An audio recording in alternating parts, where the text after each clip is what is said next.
Hey, I'm Mia Hemstad. I'm a wife, I'm a mom of 2 kids, and I'm a trauma-informed self-care coach. I also live with diagnosed PTSD and depression. I started sharing my mental wellness journey online in 2017 when I was diagnosed with postpartum depression and anxiety. And since then, I've heard from hundreds of women who all struggle with the same thing, putting ourselves last. This is a struggle that's keeping so many women burned out and unhappy, through no fault of our own, by the way. I've been working on my own healing as an abuse survivor since 2013. But when I became a mom, I really started to do the inner work of figuring out why I was putting myself last and how to start prioritizing myself for the first time in my life. This podcast is about sharing all of those lessons with you. So if you're interested in hearing honest stories, life advice, and inspiration that encourages you to make your health, happiness, and well-being a priority, then definitely stick around. Welcome to your No Longer Last journey.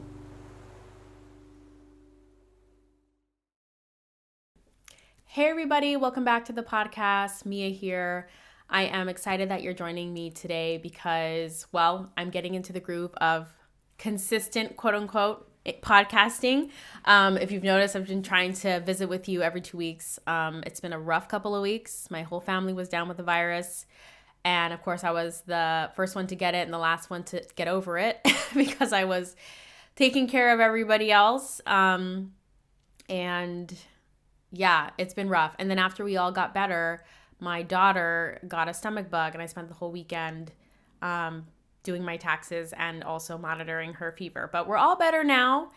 And I guess I just wanted to open the podcast with that because I just feel like cold and flu season, the winter season, the holiday season, et cetera, for parents can be really rough. So if you've been going through it too with work and illness, I just want to say I hope you have been taking care of yourself as best as you can and giving yourself a lot of grace. I know I was feeling very frustrated about all the things I had to put on hold, and I think it's just a good reminder to all of us that life happens and that's totally normal and totally okay. And I think it's important to remember that we adjust our expectations of what we expect to do based on what's happening because our health is the most important. And I feel like that's a great segue into this week's episode.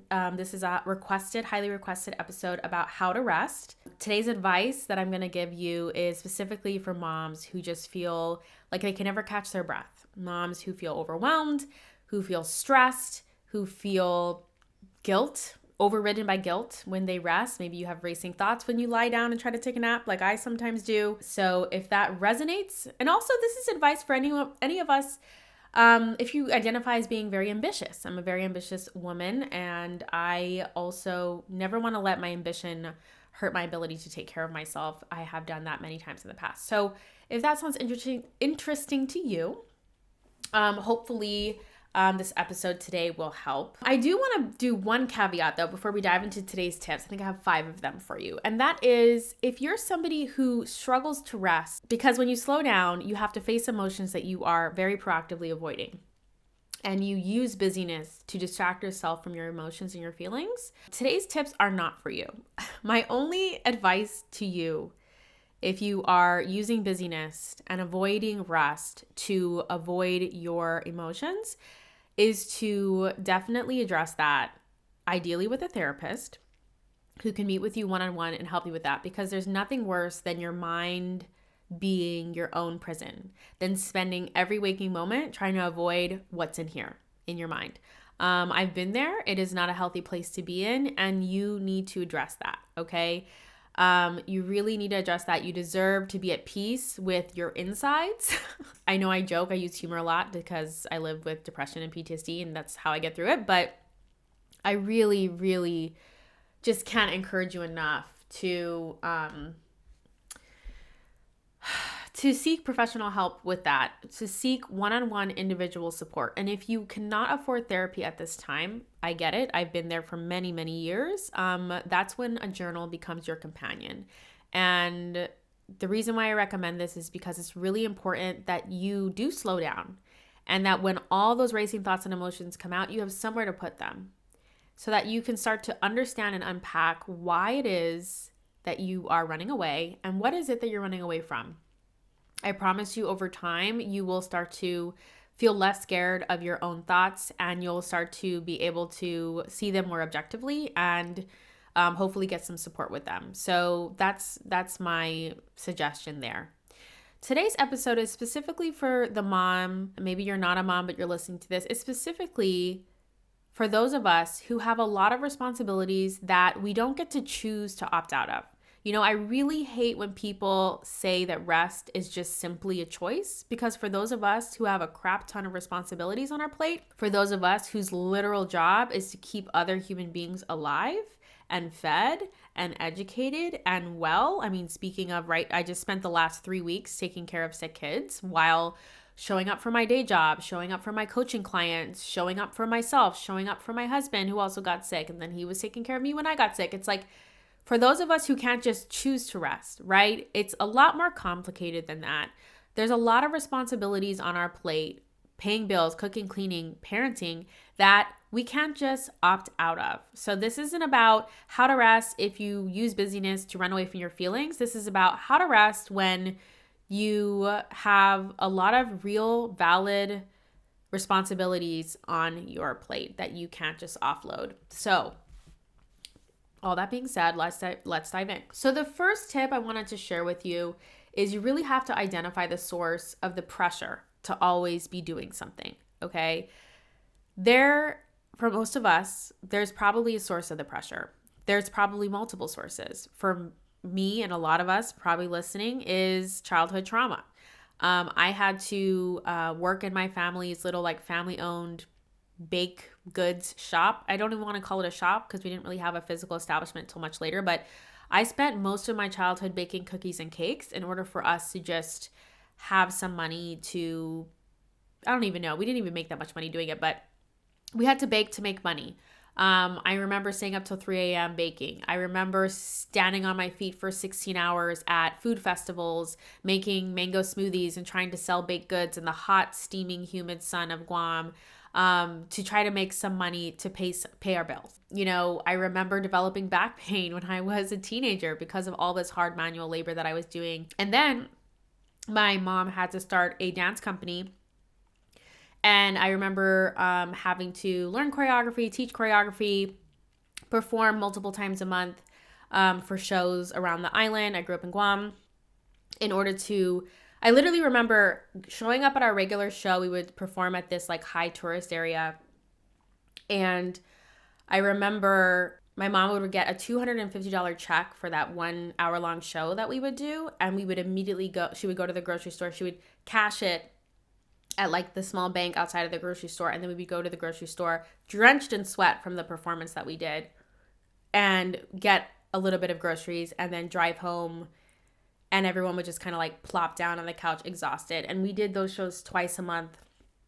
And that was on top of all the other shows that we did for birthday parties. And maybe this is a sneak peek into Mia's childhood that you never thought you were going to be getting. But that's just some examples from my own life of how the need to be doing stuff all the time is rooted in a very valid place. And that's what makes it so hard to rest. I think a lot of people reduce it down to just oh, you just like to stay busy. And it's no, it's way more complicated than that. And I really hate when I talk to people who are professionals, quote unquote, or experts, and they don't really try to understand why it's so hard for me to slow down. Another good example is I was a housekeeper for many years. I mean, I cleaned big, massive houses for rich people for years throughout high school. And I was also a nanny. And it does something to your body as well when you not only have to do all of your chores at your own house, but then get dropped off at someone else's house to clean for 8 hours straight. And I don't say any of this to be sympathized with. You don't feel bad for me. I'm glad I had the opportunity to make money and to that's what we needed to do. I'm one of 11 kids. My mom did the best that she could to make sure we were fed. But all that being said is that those experiences in my childhood taught me that if I don't work, I don't eat. And so, the reason why a lot of us hustle, and in today's economy, a lot of us have full-time jobs and side hustles is because of financial insecurity that we grew up with. So definitely think about if you have some childhood trauma that is fueling the need to always be doing. The next thing that could be fueling this pressure is hustle culture. We live in a society that tells all of us to pay our dues, to work hard, that we should spend our 20s grinding. And it's resulted in a whole generation of millennials who are burned out and a whole generation of Gen Z that's saying we're done. So, they're like opting out completely, unsubscribing. We're not going to do this. So, I definitely went through that. It's why I, graduated valedictorian of my university, summa cum laude, all of that jazz. And it's because I was taught that I always needed to be paying my dues. But the problem with that narrative is it never ends. And it puts your health and your well-being completely on the back burner, as if that's not something that you should be prioritizing. And then, as if that wasn't enough, we also have the societal pressure to be martyr moms. We're told and taught that moms should be always in the kitchen, waking up at 4 a.m., facilitating all the social gatherings, leading all of the birthday parties, putting ourselves last in order to serve the family. And martyr motherhood is, taught to us, modeled to us. My grandmothers, my mother, martyr motherhood was all around me. Those influences were all around me and definitely caused me to spend like the first half of my motherhood wearing myself down. So the reason why I start this podcast episode about how to rest off with these sources of pressure is because a lot of us want to jump straight to the tactical tips of like, okay, schedule time to rest and tell yourself that you don't need to earn it. Those are important, but I like to go 3 steps back and go, why do you feel like you're not allowed to rest in the first place? Because the more you get to know those parts of you, the better able you're going to be able to respond to those parts of you with authenticity. The reason why affirmations don't work for a lot of people is because they're just saying a generic affirmation they saw on the internet without actually writing their own affirmation or mantra that responds to something that they went through. So for instance, because I had to work a lot as a child, one of the things I tell myself when I feel like I can't rest is it's safe now. Like, an emphasis on the now. I try to remind myself that I'm no longer child Mia that has to grind in order to have some food on the table, that I'm out of that place now and it's safe now to rest. So that is the first step, really, to figuring out how to unpack why resting is so hard for you.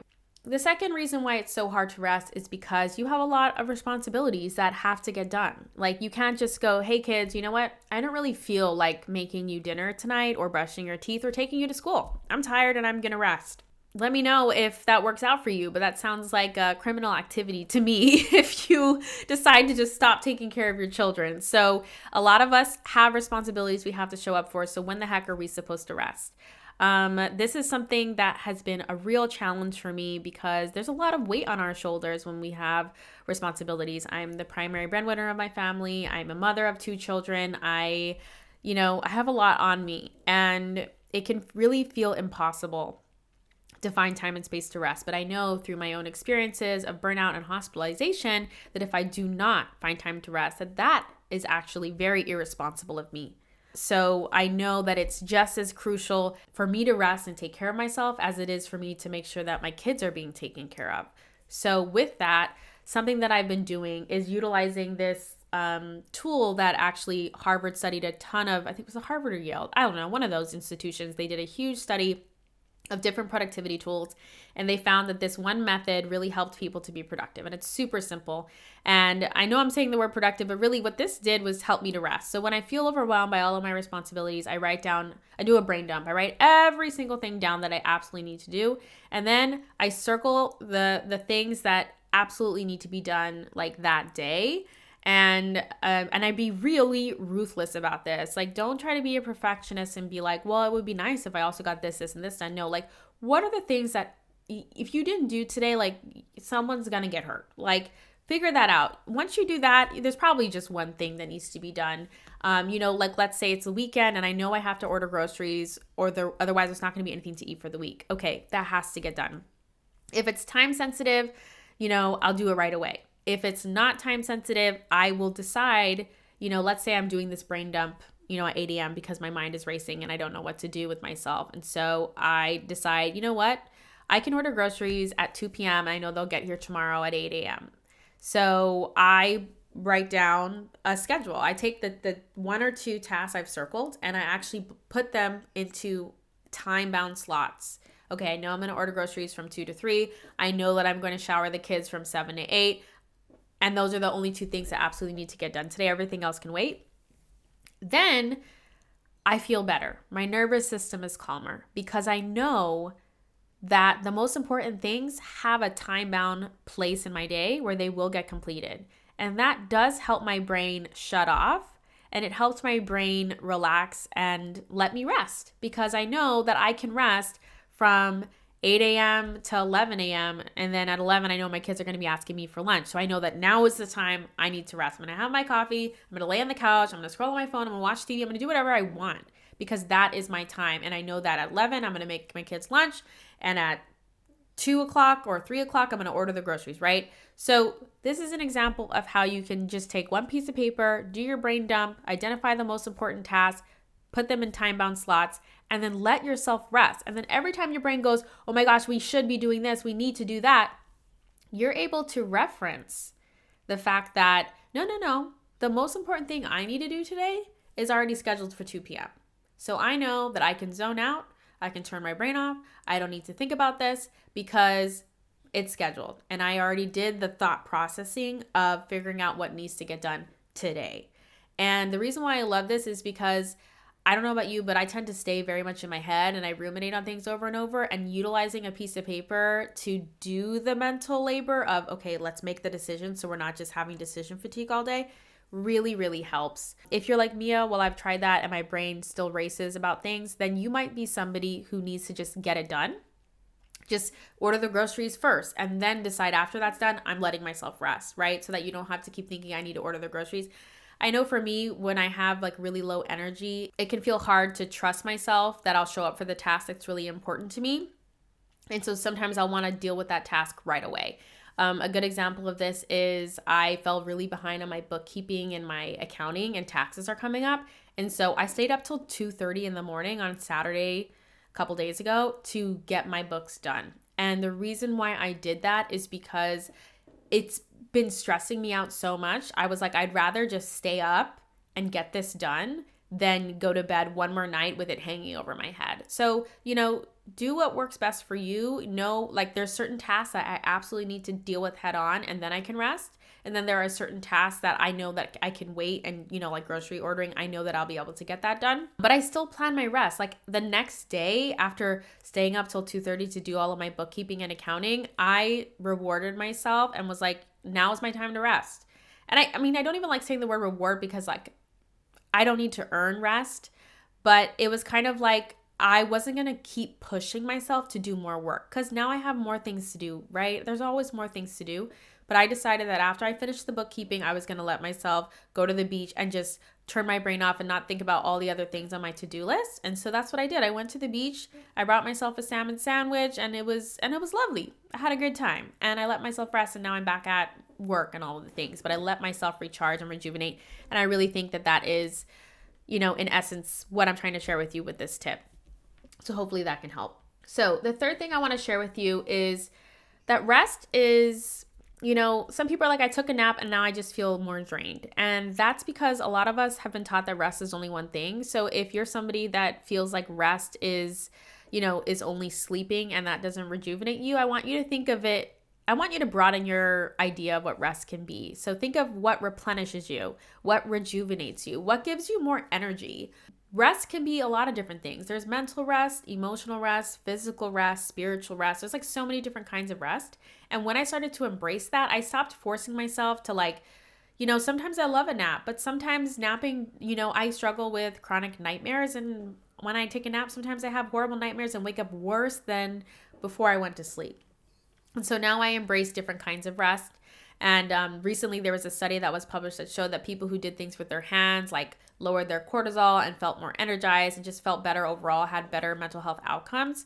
So, do things that involve your hands and using other parts of your brain. I spend most of my day doing strategy and graphic design and writing. And so I love cooking. I love baking. I love going on walks. I love going to the beach. I love watching TV. I find those things replenishing and rejuvenating. those are also forms of rest. So I want you to expand your mind when it comes to what rest is and allow it to be an exploratory process, a self-discovery process where you figure out what actually makes you feel replenished and rejuvenated, and stop forcing yourself to take naps if that's not what makes you feel good. So definitely try that. We're going to take a quick break, and when we come back, I have 2 more tips for you about how to rest. Have you ever gotten a little time to take care of yourself and then you're instantly overwhelmed with what the heck you should do first? Yeah, I used to feel that way too. I call that self-care overwhelm, which leads to decision fatigue and results in you not taking care of yourself in the way that you really need to feel nourished and filled up. This used to be a constant problem for me back when I had my second baby, and that's when I created the 4B self-care framework to help my exhausted mom brain figure out what I needed to do to take care of myself with the small pockets of time and energy that I had. In this framework, there are 4 types of self-care: basic, boring, brilliant, and bougie. In my new mini course, I teach you about these 4 types of self-care. I show you how to prioritize, and I give you a printable to plan out your self-care over a 30-day period to help you go on your own journey of self-discovery to figure out what you really need to feel healthy, happy, and taken care of. You can get this mini course completely for free on my website at miahemstad.com/course. I'll have it linked in the show notes as well.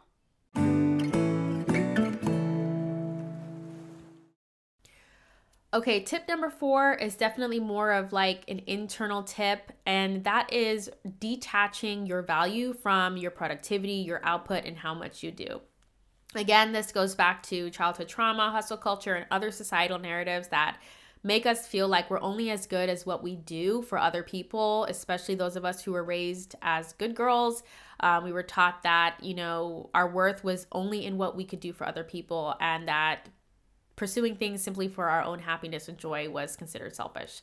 It's really important that you start to build up your own internal narrative, a new belief system that is focused on the fact that you have value and that you have worth and that it remains intact whether you do a ton of stuff or nothing at all. This is something that takes a lot of practice. I'm not, while this tip might be very short and simple, it is not easy. And I want to recognize that. And I want to set up your expectations that it's hard, that it's hard work. It is. But it is one of the most important things that you will do, because affirming to yourself day in and day out, not just through your words, but also your actions, that your value is inherent. It means that it's always been there and always will be, and that your worth is unchanging, and nothing anyone says or does, and nothing you say or do will change your worth. That's a really powerful belief to adopt inside of you. And so one of my favorite affirmations is to tell myself, my value is inherent, my worth isn't changing. My value is inherent, my worth isn't changing. And this really helps, especially if you've been somebody who grew up with a lot of physical or verbal or emotional abuse like I did. It really took a long time for me to rebuild that inside of myself, that no matter what happened to me or what people said to me, what people did to me, my value is inherent and my worth isn't changing. So that's one that I really love to use. Go ahead and modify it if you want to make it your own. And then another affirmation I love that helps me detach my value from my output is, I have enough, I've done enough, I am enough. I have enough, I've done enough, and I am enough. I say this one a lot on this podcast. It's something that helps me a lot.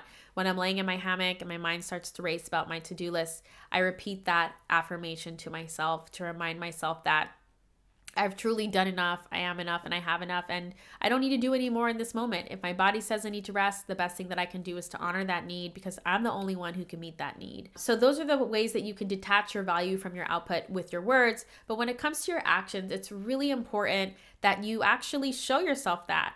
Rest, even though there's more on your to-do list, as long as, like I said in tip number 2, you've either gotten the most important thing that day done, or you've scheduled a time for it to get done so that you can detach your mind from all that stuff. Allow yourself to have that rest.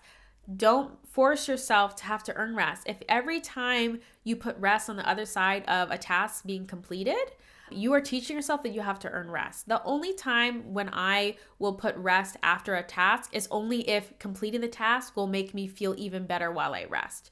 But most of the time, if I'm being honest with myself, if I really let myself rest first, I'm usually more energized to complete the task. I have more capacity and more bandwidth to bring to the task. And one of the things I started doing in early motherhood after I had my second child and I was really burning out was, I always had a ton of Saturday chores. And when you have a 2-year-old and a newborn, you get nothing done. Your hands are always full. I was either always carrying this baby, always nursing, and always running after a toddler. So when my husband was home on the weekend, I was like, finally, this is my time to do 5 loads of laundry, to clean that disgusting bathroom, and to vacuum the nasty living room floor, right?